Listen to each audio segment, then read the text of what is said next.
So I only found out who Cody Co was as of recently. Now, I just knew of passing by that the situation that he's being accused of had to deal with a minor. Now, I didn't know the details. I didn't know it was Tana. Now, of all people, I think it's kind of odd that it is Tana. Now, I'm not trying to downplay the situation by no means. Let me go ahead and make myself as clear as possible. Now, I did not know Tana had any situation like this. I, for one, don't care for Tana. I don't watch her content.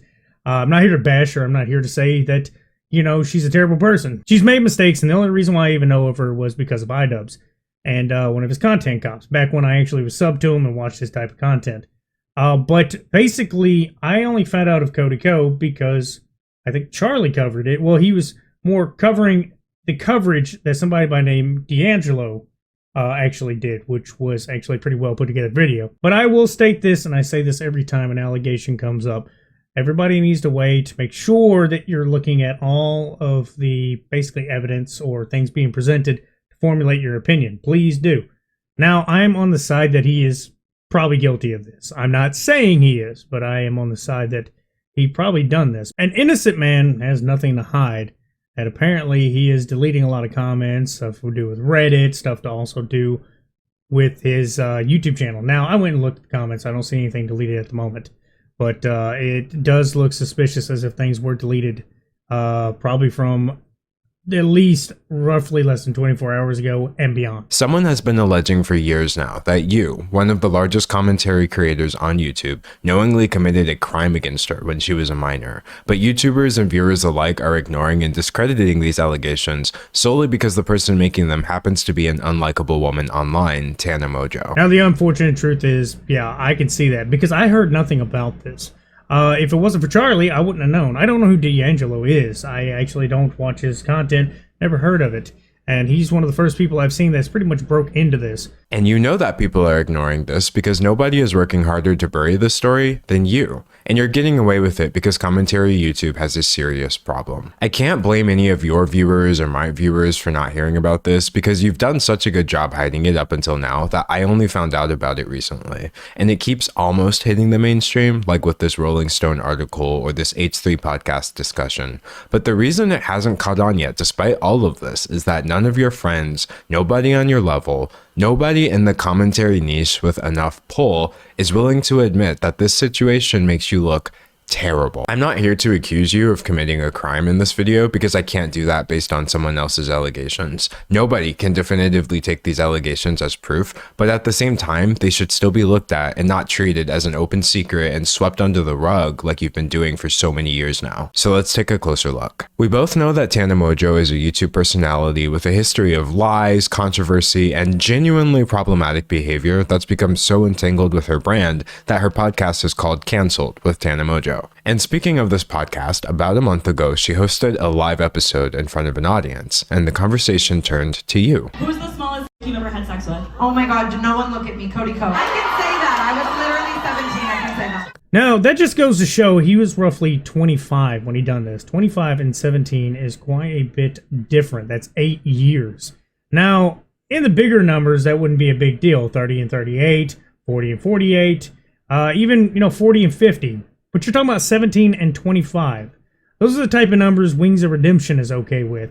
And that's the type of thing that I would never condone. Now, I remember being 25, and I'm going to have to tell you, I don't know why, but I guess I just had a better head on my shoulders because the only mistakes I did was get drunk and kicked out of bars. I hooked up with Cody Co when I was 17 and he was 25. She claims that not only were you fully aware of her age at the time, but someone even tried to stop you and you went ahead anyway. There was a situation with Gabby Hanna at a Playlist Live where she pulled him aside and told him like, yo, she's 17. And then we still went and hooked up. To be clear, 17 is under the age of consent in many states, including Florida, where Playlist Live used to take place. So this means that Tana Mongeau is accusing you of statutory, and she's not trying to hide that. But what lends the most credibility to Tana's claims, and what is really the most damning thing for you, Cody, is a clip that you might not have even seen yet. One time, I told a guy, I saw him making out with a girl at a party who was underage, and I pulled him aside, and I was like, hey man, you probably don't know, I know she looks a little older, she's underage, watch it. And he's like, oh my God, thank you for telling me. And then he heard that. Now, this happened many years ago where she was actually, talking about this. Now, she doesn't state a name. So let's go ahead, Keep that in mind. She has not stated a name. Gabby Hanna hasn't come out and said anything to address this yet. But the stories line up. They do. They almost pretty much line up verbatim. Just one didn't say any names because she probably didn't want all the exposure to get out there or be in the midst of it, which I'm pretty sure at this point in time, since she's been named a couple of times, she's probably going to have to speak up on it now.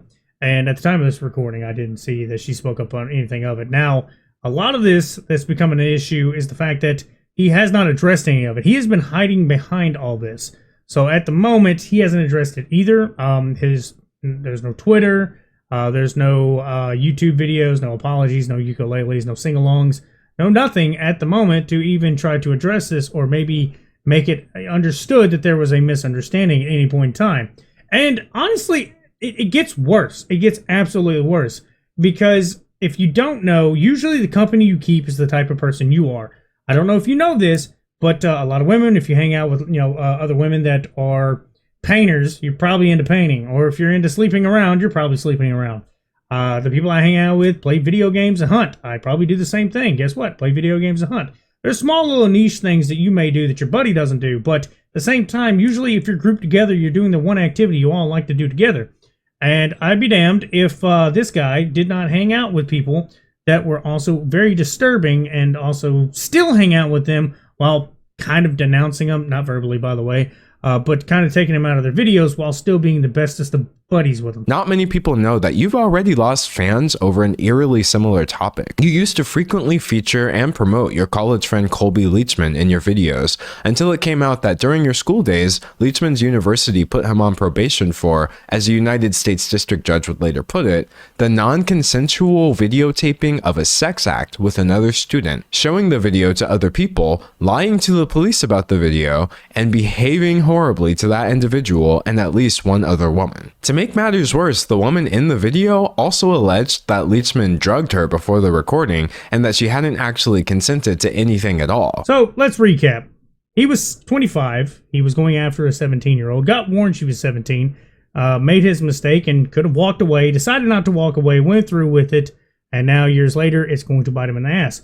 Now, it's also been getting swept on the rug. So D'Angelo decides to expose all this with the potential allegations. Now, he's also very polite in the way he stated it, that it is still allegations, that he cannot confirm nor deny any of this because he does not have the proper evidence. So good on him for at least keeping himself safe on that. And like I said, I am 100% in the backing that he did this. Now, to also cover this, I'm pretty sure, unfortunately, yeah, he's got a million stuff. So I think it was a good start, to get basically a roll started on this, to start getting a snowball effect. Because the thing is, he's gotten away with it for a while, and actually, as of looking at his Social Blade numbers, he's gotten over 60,000 people that unsubbed to him recently. So there's at least some form of downfall starting already. And to top it off, Charlie himself, which is the way I found out about the video, like I said, is done a video on him too, just trying to spread the word, which is exactly what I'm trying to do. I'm just trying to spread the word. So if you want to get all the details, go watch D'Angelo's video, and you can get a lot more understanding and a whole lot more pretty much the allegations straight squared away. Now, also, like I said, and it's unfortunate, she is so prone to lies and, very terrible, ignorant ways that she's going to be damn near, unbelievable at this point. People will not believe a word she says. Even with Gabby Hanna, who has also got mental episodes and problems herself, would probably not be, as useful of a source of this information. The only thing that makes it look like it's accurate is the fact that both their stories line up. And that's pretty much the only thing this hinges on, is the fact that Hannah would have to come out and also corroborate the whole situation by stating that's who she was talking about.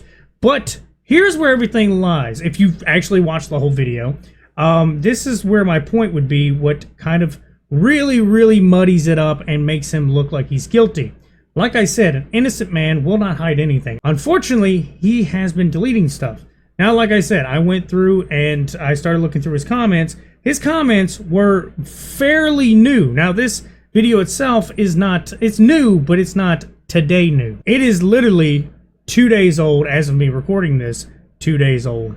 And a lot of the comments that is being quote unquote deleted from what I've seen would have had to been around the 24-hour mark and further. So all the comments that would have probably addressed the situation would have already been deleted. So that would have had to been in, since he dropped this video all the way up until about 24 hours ago, where he had to just give up because the army of people commenting and destroying it is pretty much ruining it. Can't say I don't understand why, but I see a movement starting to go.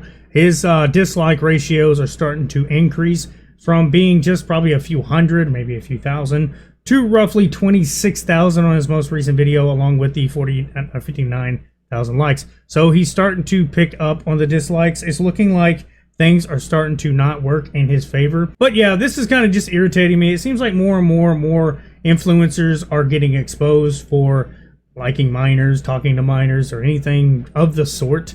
So I'm just wondering who else is hiding this, who else is probably, got a whole history that they're just not, they pretty much swept under the rug to try to cover themselves. But yeah, that's all I got to say. Y'all have a good one.